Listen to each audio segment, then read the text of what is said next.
Assalamualaikum warahmatullahi wabarakatuh. Nama saya Samsul Irawan dengan NIM 2105110934. Saya kelas 1A Pendidikan Jasmani Kesehatan dan Rekreasi.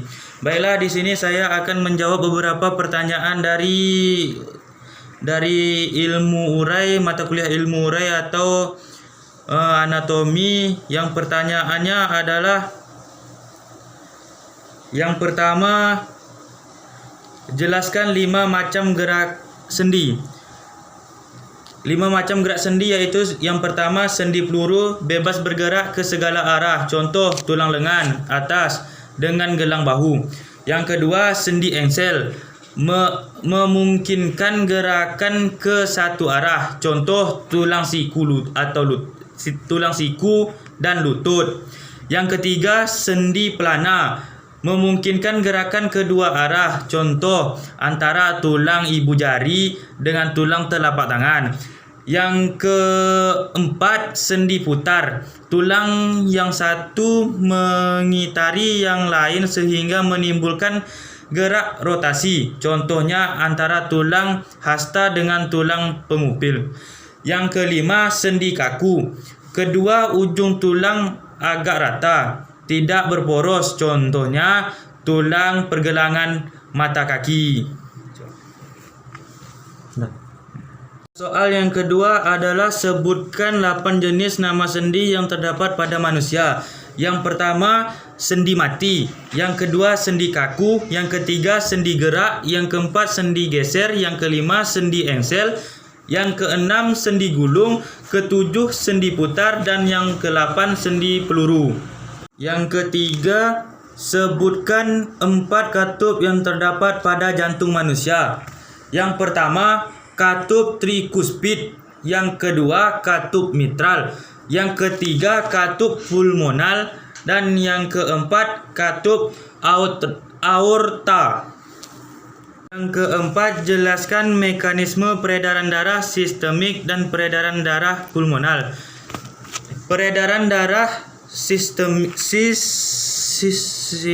sistemik merupakan peredaran darah dari bilik kiri jantung ke seluruh tubuh, lalu kembali lagi ke jantung melalui serambi kanan. Saat darah terpompa keluar melalui bilik kiri menuju ke saluran tubuh, darah tersebut mengandung oksigen O2.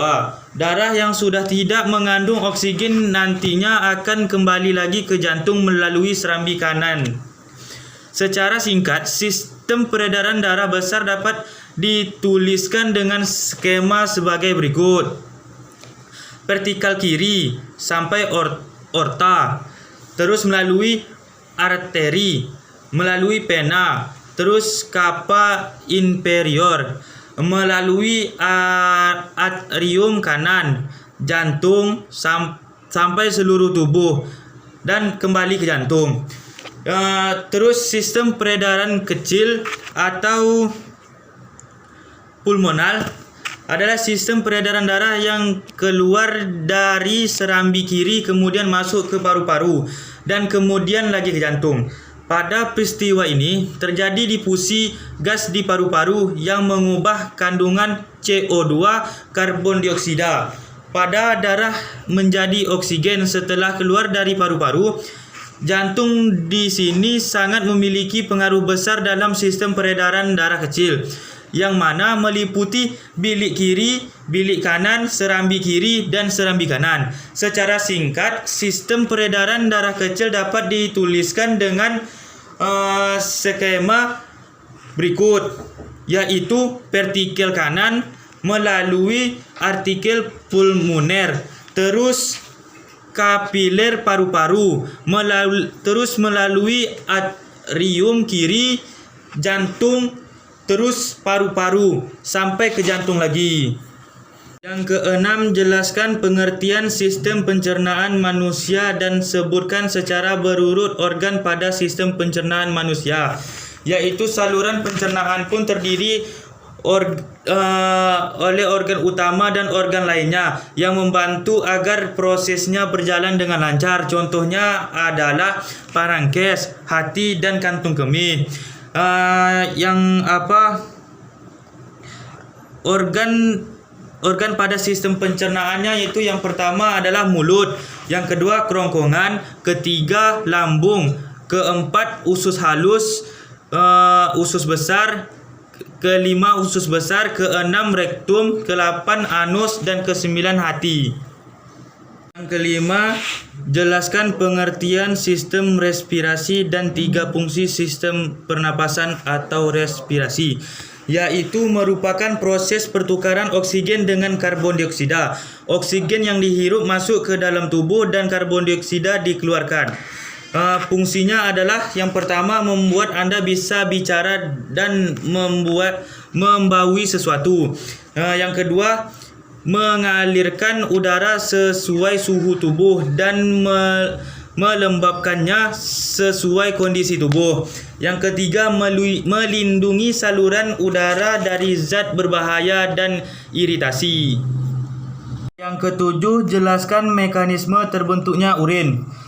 Urin adalah hasil sisa metabolisme yang melalui proses sekresi dari ginjal yang kemudian dikeluarkan dari dalam tubuh melalui saluran kemih. Urin biasanya mengandung zat yang sudah tidak diperlukan oleh tubuh, sehingga perlu dikeluarkan karena dapat meracuni tubuh. Lalu bagaimana proses pembentukan urin? Proses pembentukan urin di dalam tubuh, salah satu cara alami tubuh untuk mengeluarkan zat sisa metabolisme dan racun tubuh serta kelebihan kadar air untuk memelihara kesehatan.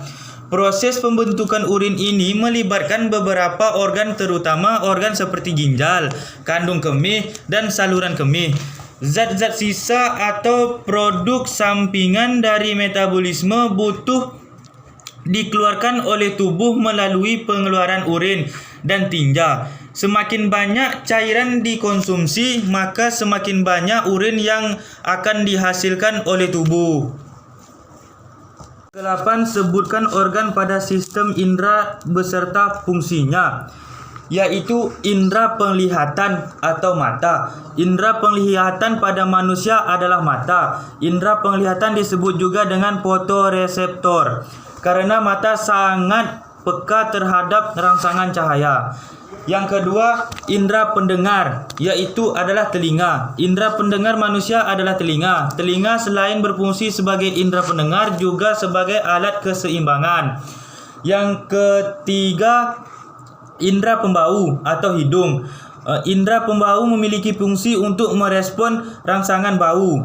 Hidung adalah indera khusus yang terletak di dalam rongga hidung yang merupakan daerah sensitif. Yang keempat, indera peraba atau kulit. Kulit merupakan indera peraba yang di dalamnya terdapat ujung-ujung saraf peraba. Bagian paling peka adalah ujung jari dan bibir. Terus indera pengecap, yaitu lidah.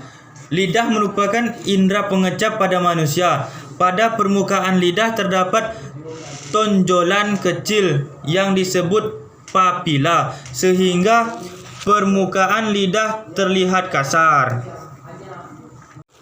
Yang ke-9, jelaskan mekanisme melihat dan mendengar.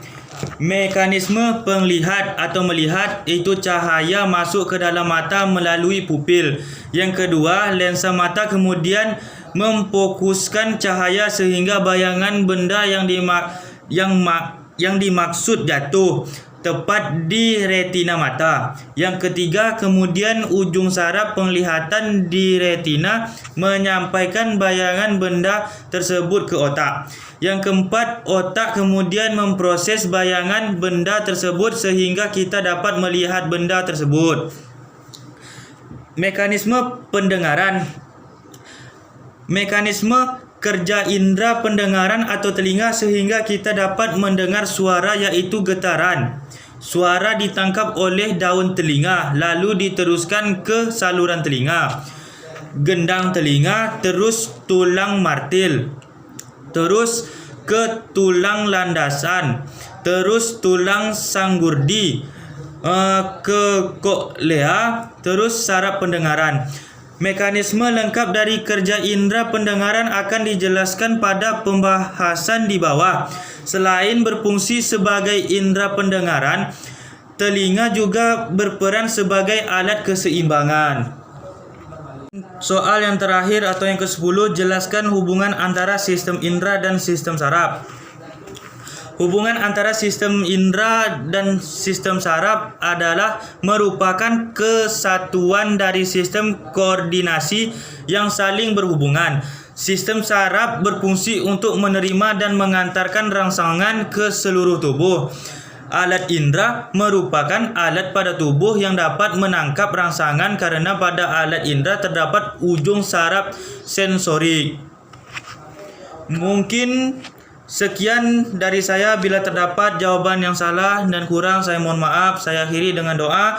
Wabillahi taufiq wal hidayah. Assalamualaikum warahmatullahi wabarakatuh.